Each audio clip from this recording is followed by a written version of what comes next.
Alhamdulillah dalla bi dzikrillahi alhamdulillah wa dzalla bi ghaflatil adillah wassalatu wassalamu ala qailil man yuridillahu bihi khairan yufaqihu fiddin wa ala alihi wa sahbihi ajma'in.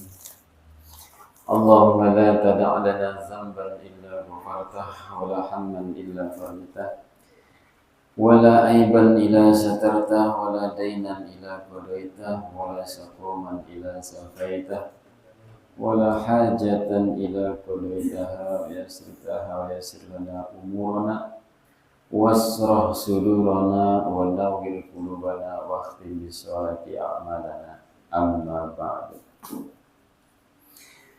Puji syukur marilah kita panjatkan kehadirat ilahi Rabbi, salawat beserta salam semoga senantiasa terlimpah curahkan ke junjungan alam baginda Sayyiduna Muhammad sallallahu alaihi wasallam.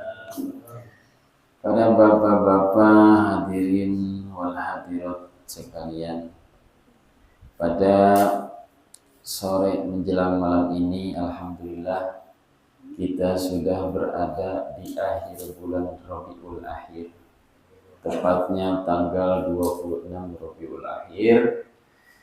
Dan setelah bulan Rabiul Akhir akan datang bulan Jumadil Awal. Setelah Jumadil Awal akan datang Jumadil Akhir. Setelah Jumadil Akhir akan datang bulan Rajab. Setelah bulan Rajab baru bulan Sya'ban. Berarti tinggal 4 lagi bulan Ramadan. Mudah-mudahan kita diberikan umur yang panjang, sehat walafiat dalam rangka kita menjalankan dan mengagungkan daripada bulan suci Ramadan. Kalau dihitung-hitung tinggal 129 hari lagi. Udah dekat waktunya, siap-siap ngumpulin buat beli ayam nanti munggahan. Jangan sampai kita pas waktunya baru sibuk nyari pinjaman. Nah, gitu.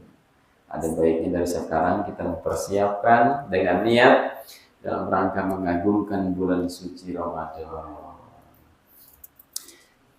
Para hadirin yang mudah-mudahan Allah muliakan, alhamdulillah malam ini kita akan mengawali pengajian dengan kitab Wasiatul Mustafa. Jadi ini kitab akan menerangkan 118 wasiat Rasulullah kepada Sayyidina Ali karramallahu wajhah.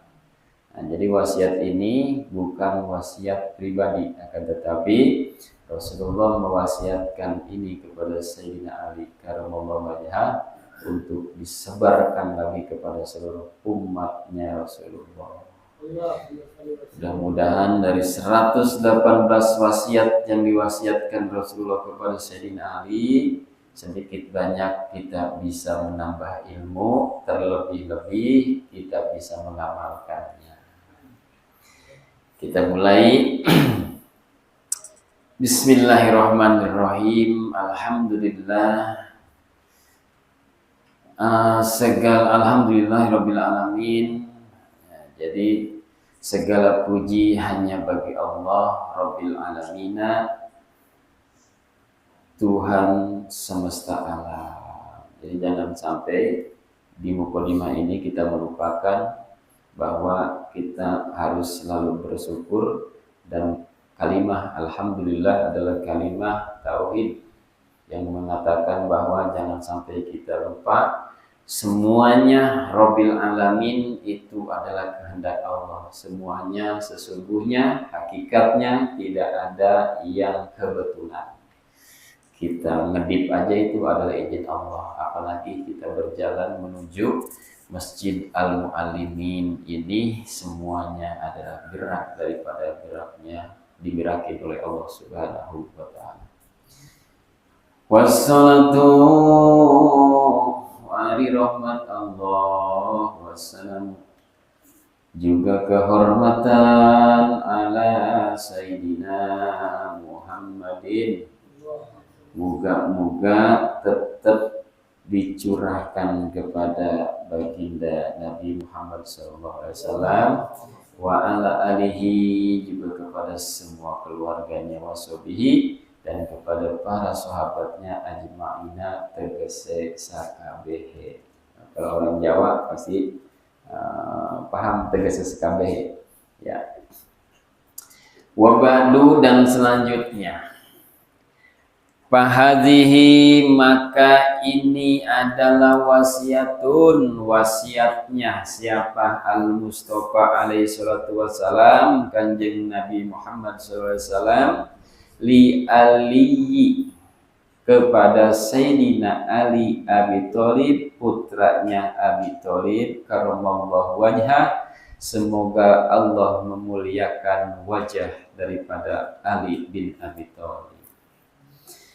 Qala, berkata Ali bin Abi Thalib, da'ani, memanggil,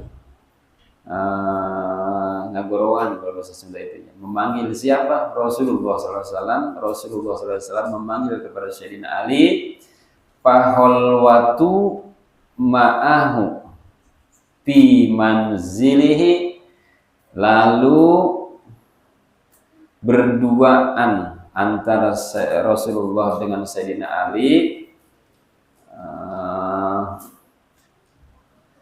manzilihi, di berangkat atau pergi ke rumahnya Nabi Muhammad. Jadi Sayyidina Ali dipanggilin sama Rasulullah, wahai Ali, kadieu kesini. Nah, setelah dipanggil, maka pergilah Sayyidina Ali dengan Rasulullah ke rumahnya Nabi Muhammad. Faqala li, maka Sayyidina Ali berkata, faqala li, maka Rasulullah berkata, ya Ali, wahai Ali, anta mini, jika kalau kamu, anta mini ari anjeun, bahasa Sunda lah. Anta mini ari anjeun ti kaula. Naon bahasa Betawina? Bimanzilatihi, seperti seolah-olah Haruna, Nabi Harun bin Musa alaihi salam. Jadi Nabi Muhammad mengibaratkan antara Nabi dengan Sayyidina Ali itu seperti Nabi Harun dan Nabi Musa. Jadi terkenal kekompakannya. Ini adalah Nabi Harun ini sama Nabi Musa ini Nabi yang kedudukannya adalah saudara kandung, adik abang, dalam rangka memerangi Raja Fir'aun pada ketika itu. Jadi seperti kenapa Rasulullah mengibaratkan Sayyidina Ali dengan Rasulullah seperti Harun dengan Musa, karena seolah-olah antara Rasulullah dengan Sayyidina Ali adalah seperti saudara kandung, jadi melebihi daripada sahabat-sahabat yang lain. Alaihi salam, semoga Kanjeng Nabi Musa mendapatkan kehormatan dari Allah. Guero annahu, dan tidak ada nabi, la nabiyya ba'da, setelah aku, kata Rasulullah. Jadi nabi setelah Nabi Harun, Nabi Musa, tapi setelah Nabi Muhammad bukan Nabi Ali.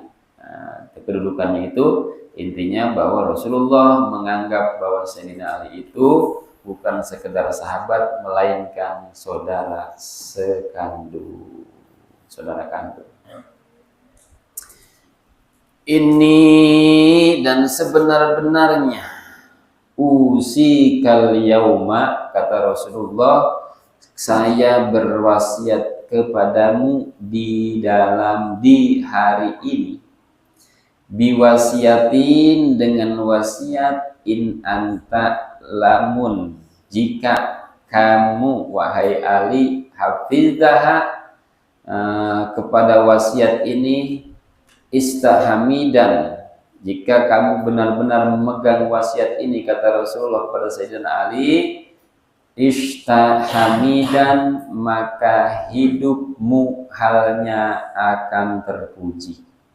Jadi kata Rasulullah, kalau Sayyidina Ali memegang wasiat-wasiatku maka hidupnya akan terpuji. Au mutta syahidan, atau ketika Sayyidina Ali, ketika kamu meninggal atau mati, syahidan maka akan mati syahid. Wa ba'atsakallah, dan mengutus Allah yaumal qiyamah, di hari kiamat, faqihan alima, halnya kau sebagai ahli fikih dan juga orang alim.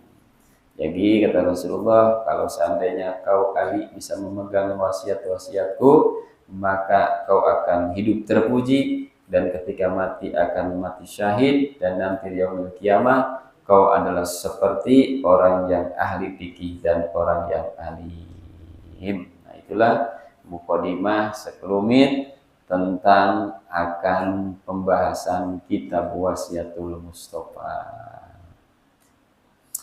Selanjutnya, ya Aliun, hai Ali, kata Rasulullah, man siapa, barang siapa seseorang akalal halala, yang memakan atau meminum kepada minum atau makanan yang halal, sofa dinuhu, maka bersih agamanya, waroko kolbuhu, dan lembut hatinya. Berarti kalau ada orang yang kasar, orang yang galak, orang yang delitan, suka ngambek, orang yang marahan, jangan-jangan dia makanannya bukan makanan halal. Walam yakun, dan tidak ada lidakwatihi, doa orang yang memakan makanan halal, hijabun, doanya itu tidak ada penghalang. Kalau kita merasa diri kita sering ngedoa tapi kok jarang, kok nggak pernah dikabulkan, ini jangan-jangan penghalangnya adalah makanan yang kita makan ke dalam diri kita.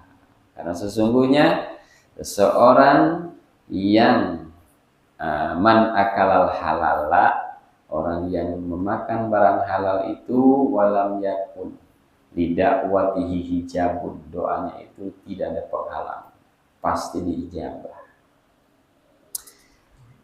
Ya Aliun, hai Ali, man akala, barang siapa seseorang yang memakan subuhatin, sesuatu yang subhat.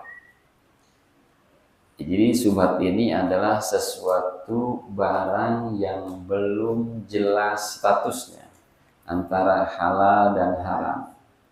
Contohnya kita mau ngambil wudhu di masjid, sendal kita itu pengen gak mau basah, ada sendal jepit, nggak tahu kita sendal siapa itu.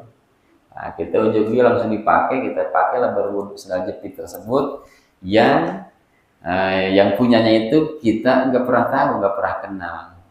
Nah, itu subhat antara orang yang mempunyai sendal jepit tersebut mengikhlaskan atau enggak. Gitu. Walaupun pada dasarnya nanti dia enggak apa, emang itu disiapkan untuk ambil air wudhu dan seterusnya. Nah, tapi posisi seperti itu adalah posisi yang subhat. Makanan ujung-ujung kita dikasih sama Ustaz Robi, Ustaz nih, saya ada rezeki, saya beli nasi padang. Padahal itu boleh nipu itu. Kita nggak nanya itu, nggak ditanya sama kita. Seharusnya kalau kita dikasih itu minimal kita tanya dari mana kamu dapat ini. Bahkan Imam Syafi'i itu nanyanya itu sampai 20 sumber kalau ada yang ngasih itu. Misalkan dikasih makanan roti sama Mang Jajang, terus tanyain lagi, Mang Jajang dari siapa? Dari Pak Dul. Samperin, Pak Dul dari siapa? Sampai akhirnya sampai 20 baru bisa mengatakan itu halal. Kalau kita dimakan dulu baru nanya. Itulah kedudukan subhat.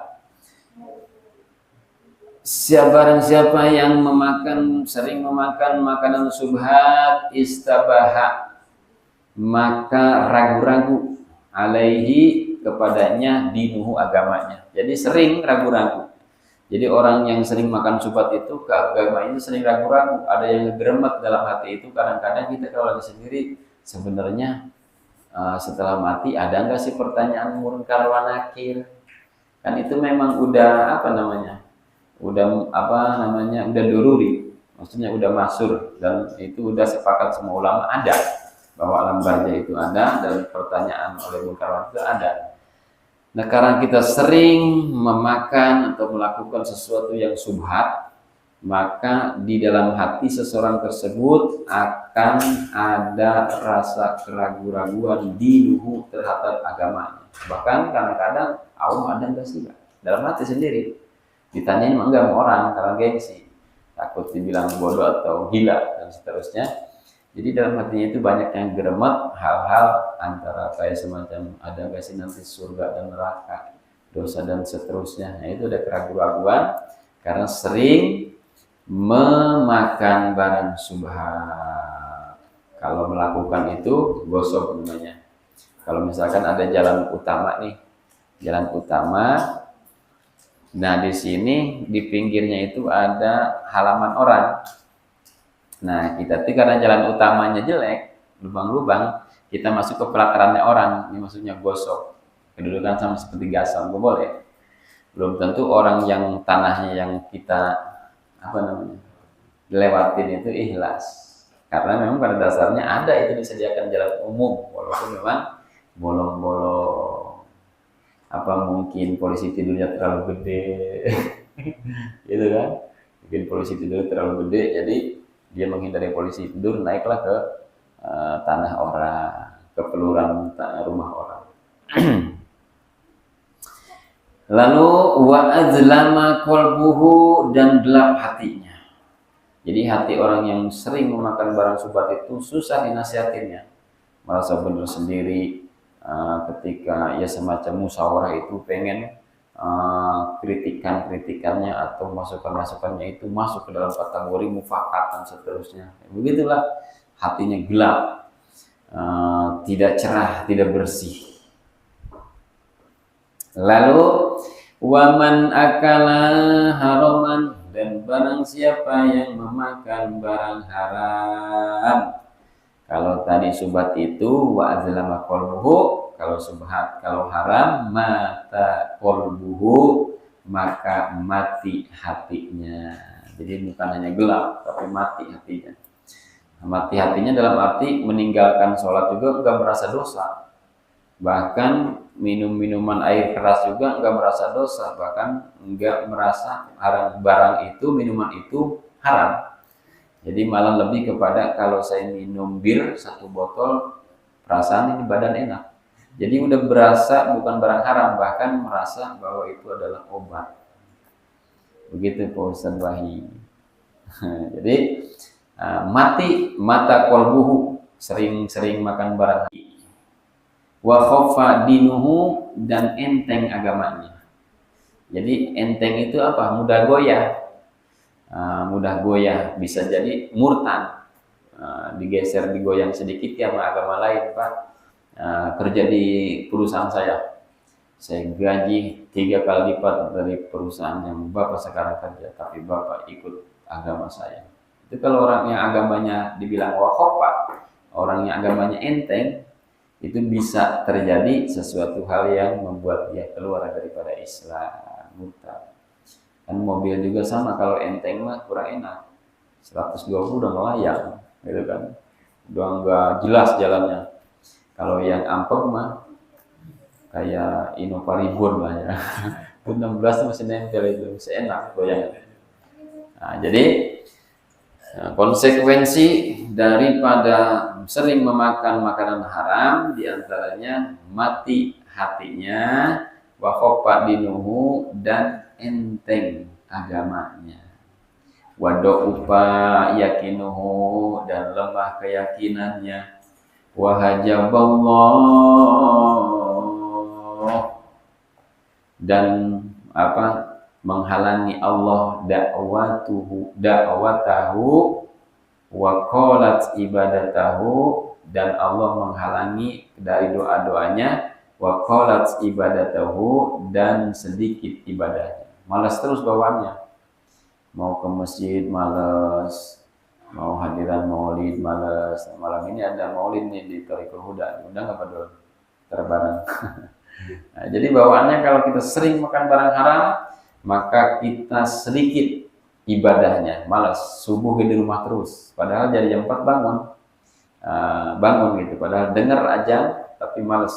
Nah, bisa jadi karena seringnya tubuh kita kemasukan barang-barang haram. Satu lagi, ya Ali, wahai Ali, iza ghadiba, di mana-mana Allah benci. Benci kepada siapa? Ala ahadin, kepada salah satu jelma atau kepada seseorang,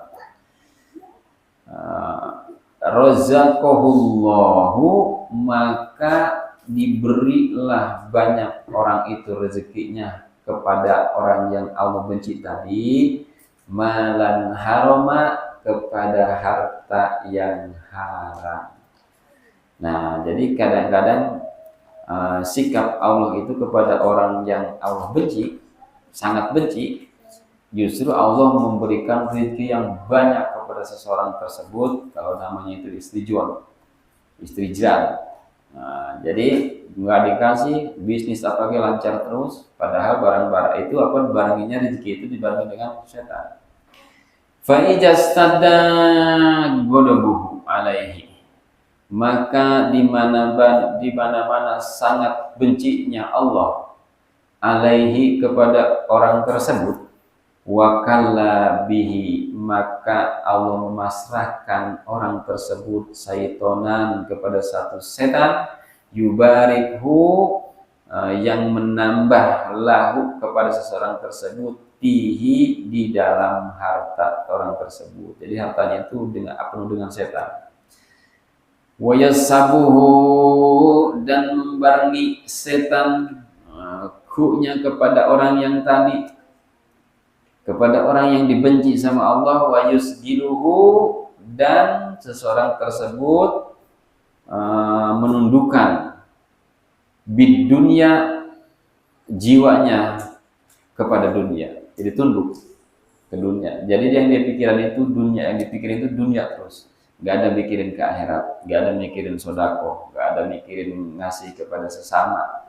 Bahkan dia umroh tiap bulan, tetangganya mau kelaparan, gitu kan, umroh tiap bulan, ibunya mah kekurangan beras, terus jalan-jalan dan seterusnya, padahal tetangganya belum kebeli beras. Nah, itulah orang-orang kaya yang dibenci sama Allah. Jadi kelihatannya lancar baik, justru kadang-kadang kita mah salah.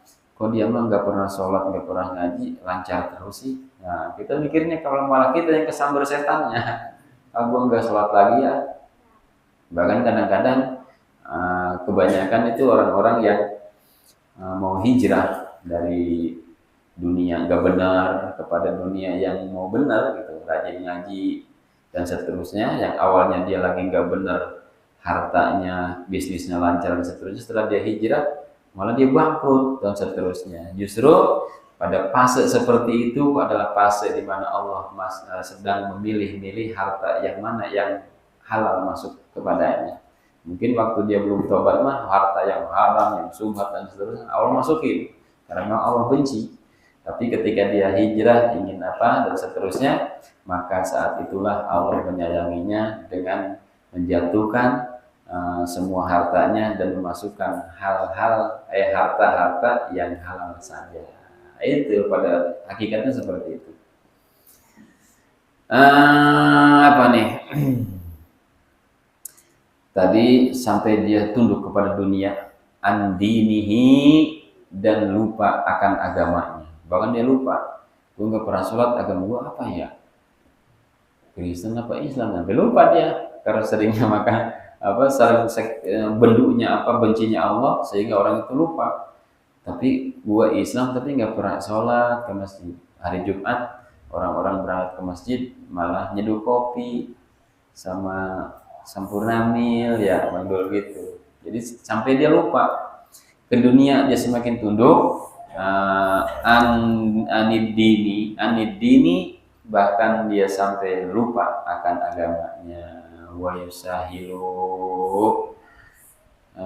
dan menggampangkan setan lahu kepada orang yang dibenci Allah tersebut umur dunia, kepada perkara-perkara dunia. Wa yaqulu, dan berfirman Allah,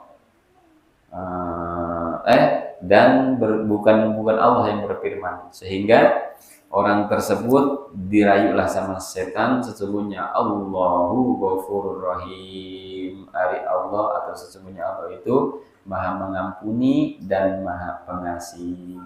Jadi orang yang kaya, yang dialiri rezeki banyak sama Allah, sehingga tadi dia lupa akan agamanya dan seterusnya, tidak masuk nasihat. Bahkan ketika dia berbuat dosa pun dia dibisikin sama setan, sesungguhnya nanti kamu akan tobat, waktunya, jangan takut. Ayo kamu zina, kamu gak usah puasa di bulan Ramadan, kalau bisa mah bawa es teh manis keliling-keliling biar pada ngarui, biar pada tergoda gitu kan. Nah itu kata setan, kamu jangan takut karena Allah Maha Pengampun.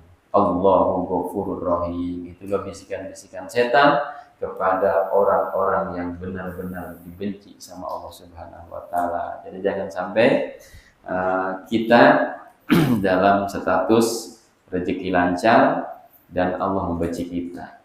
Kalau bisa rezeki kita lancar, kita disayang sama Allah. Tapi kebanyakan yang ada udah rezeki seret, Allah benci, ya itulah. La haula wala quwwata illa billahil aliyyil azim. Yang terakhir, sebelum saya tutup kitab ini, saya mohon karena Allahnya kepada jamaah PSP untuk membacakan suratul Fatihah untuk guru kami Kiai Haji Icep Umar Jalani yang sedang terbaring sakit.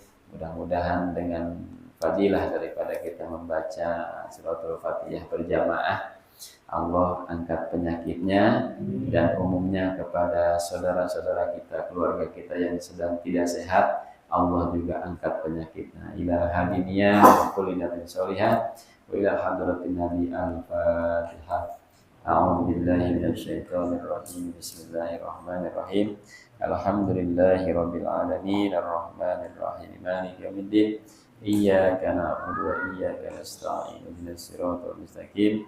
Shiratal ladzina an'amta 'alaihim ghairil maghdubi 'alaihim waladdallin.